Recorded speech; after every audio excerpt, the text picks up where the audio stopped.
Hello दोस्तों, नमस्कार। बहुत बहुत स्वागत है आप सभी लोगों का आपके अपने यूट्यूब चैनल पर। एक बार फिर से लेकर आए हैं हम आप लोगों के लिए गणित के महत्वपूर्ण प्रश्नों की श्रृंखला, जिनका आज हम लोग विस्तृत अभ्यास करेंगे। यह प्रश्नों की श्रृंखला बहुत महत्वपूर्ण है। महत्वपूर्ण प्रश्नों को यहाँ पर समाहित करने के प्रयास किया है, जो कि सभी परीक्षाओं के लिए अति महत्वपूर्ण होंगे। यह हम लोगों का प्रैक्टिस सेट नंबर 50वां है। इससे पहले हम लोगों ने 49 प्रैक्टिस सेट को कंप्लीट कर लिया है। तो उन सभी प्रैक्टिस सेट को देखने के लिए आप लोग प्लेलिस्ट पर जाकर विजिट कर सकते हैं। तो चलिए शुरुआत करते हैं हम लोग इस वाले अपने प्रैक्टिस सेट की, प्रैक्टिस सेशन की, बहुत ही बेहतर तरीके से। प्रश्न नंबर 1, दो संख्याओं का लाशा 225 है तथा मासा 5 है।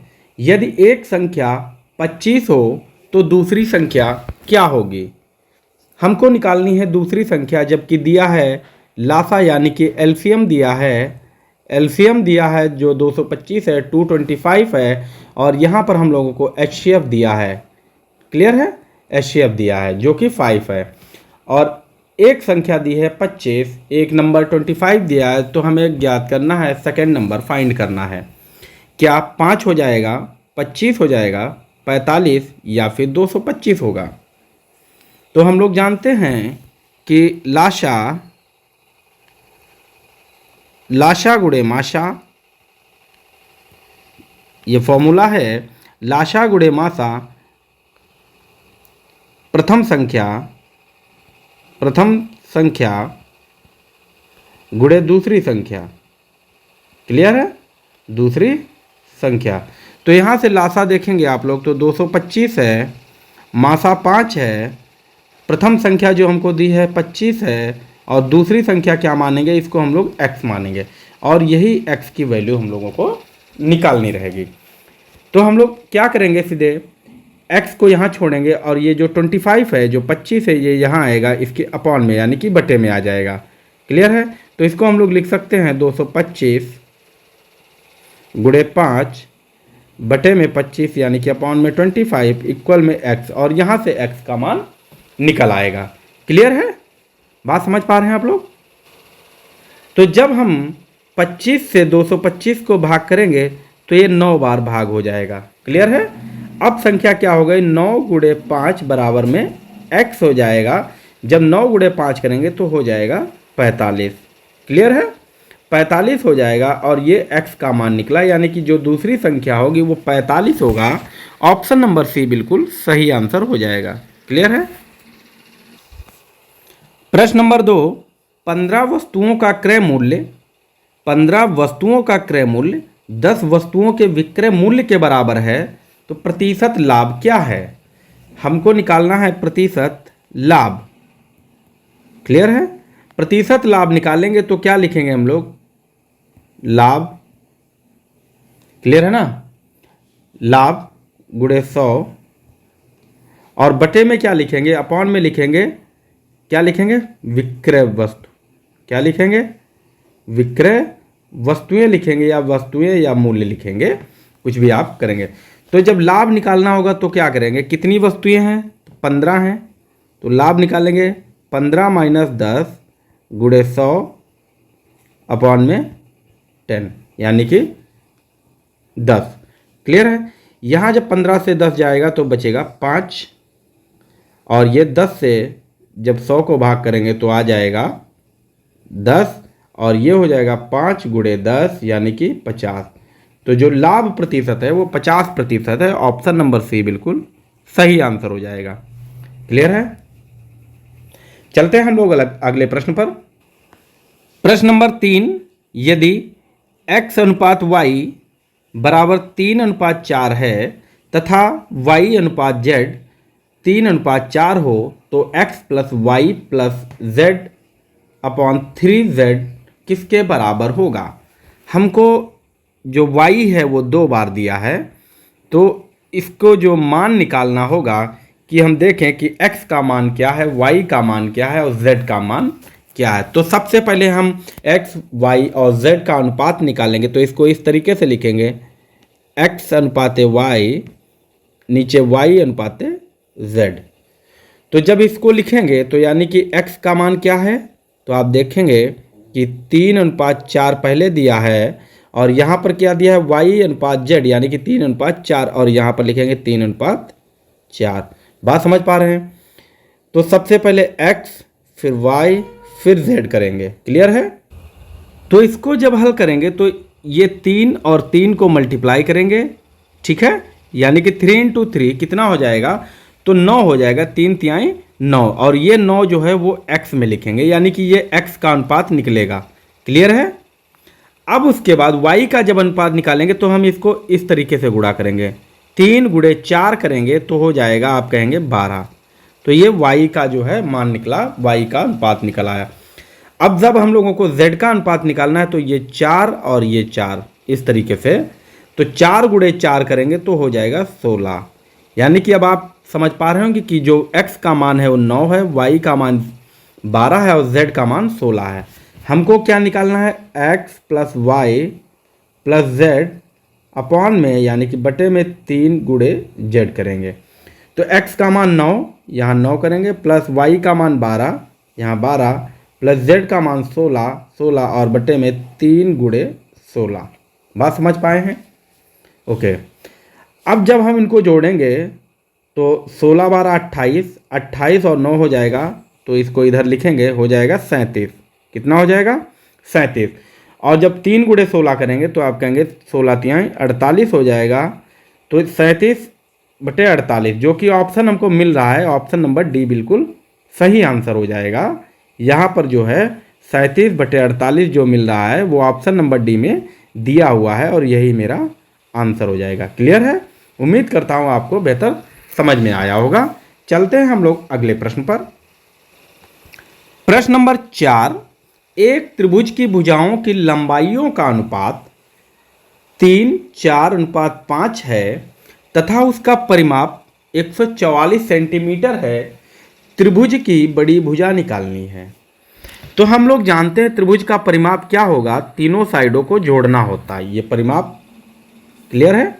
तीनों साइडों को जोड़ देना है, तो यही अनुपात हमारा दिया है। जैसे एक भुजा 3 दी है, दूसरी 4 और ये 5। यदि हम इनको अनुपात को जोड़ें तो ये कितना लंबाई हो जाती है, 144 सेंटीमीटर। तो कुछ मान होगा, x होगा। मान लेते हैं हम एक भुजा 3x है, दूसरी 4x है और तीसरी 5x है। जब इन तीनों भुजाओं को जोड़ेंगे तो ये निकल कर आएगा 144, क्योंकि परिमाप का मतलब है तीनों भुजाओं का योग। तो जब हम इनको जोड़ेंगे तो 3 और 4 7, 7 और 5 12। तो आप कहेंगे ये 12x हो जाएगा। 12x बराबर दिया है 44। तो यहाँ से हम लोग x का मान निकाल लेंगे। तो x बराबर कितना होगा, तो आप कहेंगे 144 और ये जो 12 है ये 44 के बटे में आएगा, यानी कि अपॉन में आ जाएगा। तो यहाँ 12। क्लियर है? उम्मीद करता हूँ आप समझ पा रहे होंगे। अब 12 से जब 144 को भाग देंगे तो हो जाएगा 12, यानी कि x का मान हो जाएगा 12।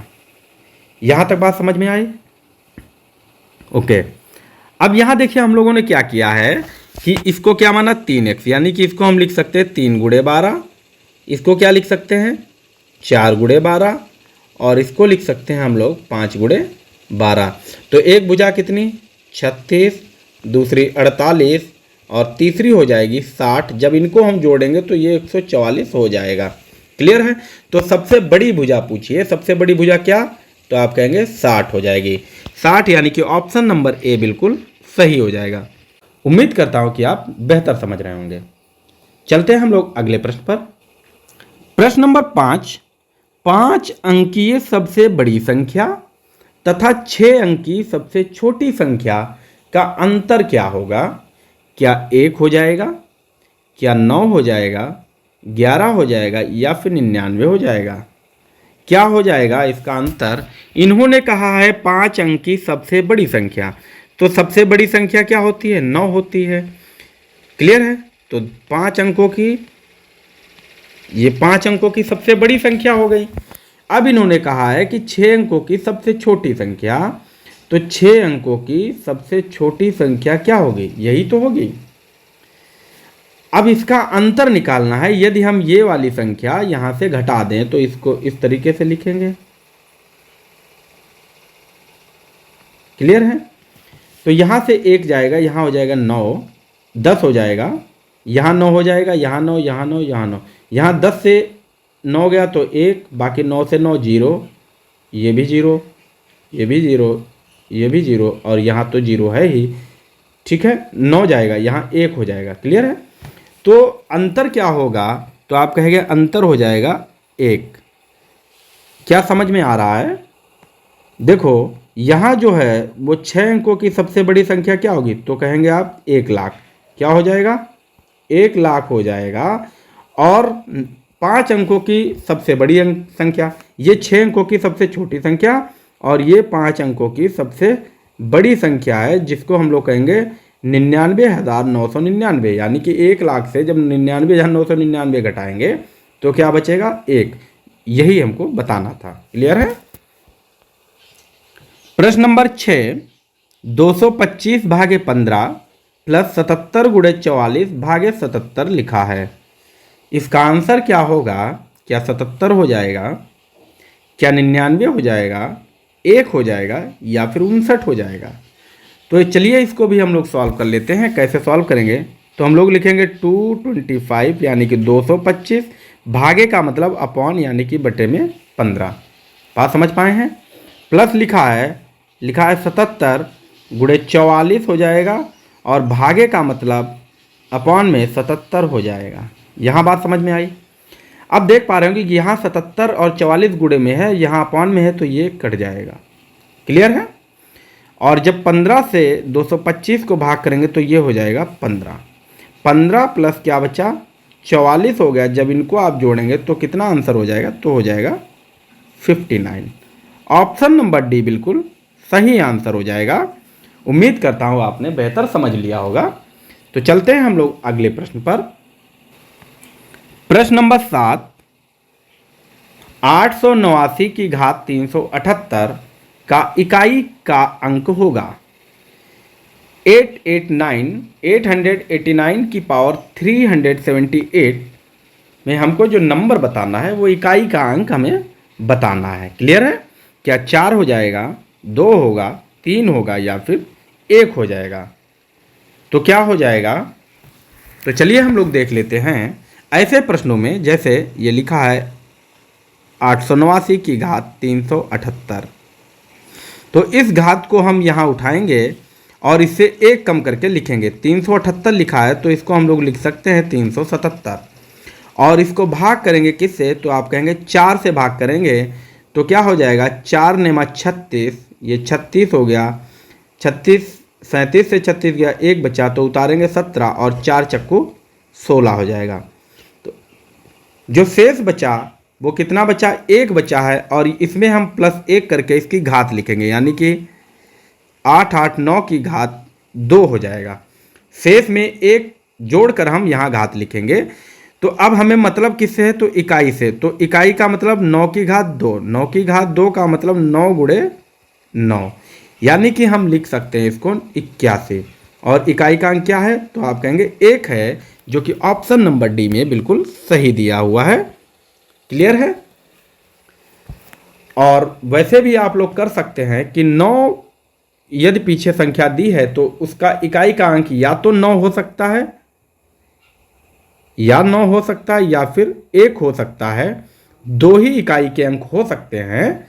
तो यहाँ पर देखो 9 दिया नहीं है, तो ये तो बिल्कुल हो नहीं सकते हैं। तो हमारे पास ऑप्शन क्या बचता है? ऑप्शन नंबर डी बचता है। आप देखकर भी इसको कर सकते हैं, हल करने की आवश्यकता नहीं होगी। क्लियर है? जैसे किसी भी संख्या के पीछे 5 इकाई का अंक दिया है, कोई भी उसकी घात दी हो तो उसका अंक 5 ही होगा। ठीक उसी प्रकार किसी भी संख्या में यदि इकाई का अंक 1 है, 0 है, 1 है, 5 है, 6 है, तो हमेशा इनका इकाई का अंक क्या होगा? सेम रहेगा। 0 का 0 रहेगा, 1 का 1 रहेगा, 5 में 5 ही इकाई का अंक रहेगा, और 6 में 6 ही इकाई का अंक रहेगा। ये बात आप लोग याद रखेंगे। और 9 में जो है वो 2 ही इकाई के अंक बनते हैं, या तो 9 बनेगा या फिर 1 बनेगा। तो यहाँ पर हम लोग कर सकते थे देख कर भी। चलते हैं हम लोग अगले प्रश्न पर। प्रश्न नंबर 8, 3 क्रमागत संख्याओं का योग 99 है तो संख्याएं होंगी। क्या 24, 33, 42 होगा, क्या 32 33 35 होगा, क्या 30 33 36 होगा, या फिर 32 33 34 होगा। तो यहाँ पर कहा है क्रमागत, यानी कि क्रम से आने वाली संख्या। यदि हम पहली संख्या 1 मानेंगे तो दूसरी 2 होगी और तीसरी 3 होगी। ये क्रमागत है, यानी कि क्रम है। और इनका योग क्या होगा, इनको जब जोड़ेंगे तो हो जाएगा 99। क्लियर है, ये बात समझ पाए।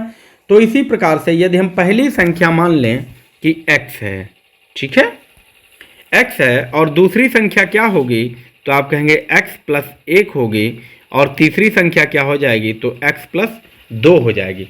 तो ये 3 हमारे पास क्रमागत संख्याएं हो गई हैं। क्लियर है। यदि हम इनको जोड़ दें तो इनका योग हो जाएगा 99। तो इसको कैसे लिखेंगे, x plus 1 plus x plus 2। हमने इन तीनों संख्याओं को लिख लिया है और इनको योग कर दिया है, जोड़ा है, और जो कि कितना हो जाएगा, तो आप कहेंगे 99। अब यहाँ देख पा रहे होंगे कि जो हमें अल्फ़ाबेट दिए हैं, जो अक्षर लिखे हैं, इनको अलग जोड़ेंगे और संख्याओं को अलग जोड़ेंगे। तो अक्षर कितने, 1 2 3 x हैं, तो यहाँ हो जाएगा 3x प्लस संख्याएं कितनी, तो 1 और 2, इनको जोड़ेंगे तो हो जाएगा 3 बराबर में, यानी कि इक्वल में 99 आएगा। अब हम क्या करेंगे, ये जो अंक लिखा है इसको हम इस अंक के साथ ले जाएंगे, ठीक है। तो ये 3 जो है ये जाएगा दाएं साइड में, तो 3x बराबर 99 माइनस का 3 होगा, ये उधर जाएगा तो अपना साइन चेंज कर लेगा। तो जब हम 99 से 3 घटाएंगे तो हो जाएगा 96। बात समझ पाए हैं, ठीक है। अब क्या करेंगे, ये जो वेरिएबल दिया है, जो संख्या वो अक्षर दिया है, उसको हम यहीं छोड़ेंगे। x बराबर लिख सकते हैं इसको हम लोग 96/3। तो जब 96 को 3 से भाग करेंगे तो आ जाएगा 32, ठीक है। यानी कि x बराबर कितना आ गया, x बराबर 32 हो गया। तो हमने दूसरी संख्या क्या मानी, x प्लस 1, यानी कि 32 प्लस 1 हो जाएगी 33, और तीसरी क्या हो जाएगी, तो आप कहेंगे 34 हो जाएगी, जो कि ऑप्शन नंबर डी में बिल्कुल सही दिया है, ठीक है। इसको आप देखकर भी हल कर सकते थे, जैसे 2 और 3 5 और 4 9, इनका योग तो 9 है, लेकिन ये क्रम से नहीं है, तो ये नहीं हो सकती। 5 3 8 और 2 10, ये तो हो नहीं सकती थी। 6 3 9 ये हो सकती, लेकिन ये भी क्रम से नहीं है, तो हमें ऑप्शन ये मिल गया था। ऐसे भी हम लोग कर सकते थे। क्लियर है। प्रश्न नंबर 9, 60 अंश के संपूरक एवं कोटिपूरक कोणों का अंतर है। क्या 120 हो जाएगा, क्या 60 हो जाएगा, 90 होगा, या फिर 45 हो जाएगा। तो हम पहले तो जान ले कि संपूरक क्या होता है और कोटिपूरक क्या होता है। समपूरक कोण, समपूरक कोण, और यहां लिखेंगे हम लोग कोटिपूरक कोण, कोटिपूरक कोण। तो जो संपूरक कोण होता है, संपूरक कोण होता है दो कोणों का योग, दो कोणों का योग जो होता है वो कितना होता है, तो आप कहेंगे 180 होगा। यानी कि इसको हम लिखें a प्लस बी बराबर 180 हो जाएगा। कोटिपूरक कोण होता है दो कोणों का योग, दो कोणों का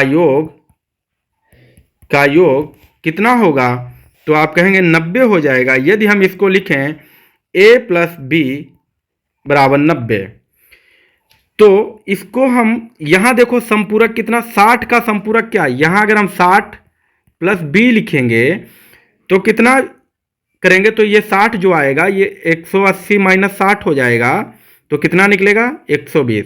यानी कि आप देख पा रहे हैं कि 60 का संपूरक क्या होगा, तो 60 का संपूरक 120 होगा, तभी तो 180 बनेगा। ठीक इसी प्रकार से हम लोग 60 का कोटिपूरक क्या होगा, तो आप कहेंगे 30 होगा, तभी तो ये 90 बनेगा। ठीक है, तो 60 के संपूरक कोण यानी कि 120 और 30 का अंतर यानी कि 120 और 30 का अंतर कितना, तो आप कहेंगे 120 से जब 30 घटाएंगे तो हो जाएगा 90। क्लियर है। तो 60 के संपूरक एवं 60 के कोटिपूरक कोणों का अंतर जो होगा वो 90 हो जाएगा। क्लियर है? उम्मीद करता हूं आपने बेहतर समझा होगा। चलते हैं हम लोग अगले प्रश्न पर। प्रश्न नंबर 10 जो कि आज का अपना अंतिम प्रश्न है, यहां पर फिर से दिया गया है कि 80 का समपूरक कोण क्या होगा। 80 का समपूरक कोण क्या होगा? क्या 100 होगा, 60 होगा, 70 होगा या फिर 10 होगा? तो आप बताएंगे कि समपूरक कोण फिर से उसी तरीके से हम लोग करेंगे। अभी आप लोग देख चुके हैं कि समपूरक कोण मतलब होता है a प्लस बी बराबर होगा 180, यानी कि दो कोणों का योग 180 होना चाहिए। यदि एक कोण 80 है तो दूसरा कोण क्या हो जाए, क्या रखें, क्या रख दें कि 180 हो जाए, तो आप कहेंगे 80 में अगर 100 जोड़ दिया जाए तो ये 180 हो जाएगा, यानी कि जो 80 का समपूरक कोण होगा वो 100 हो जाएगा। ऑप्शन नंबर ए बिल्कुल सही हो जाएगा। क्लियर है? उम्मीद करता हूँ आप लोगों ने बहुत बेहतर समझा होगा, सीखा होगा। तो आज हम लोगों ने महत्वपूर्ण 10 प्रश्नों का अभ्यास कर लिया है। तो आज के लिए इतना ही रखते हैं, मिलते हैं अगले वीडियो में। तब तक के लिए बाय बाय, टेक केयर।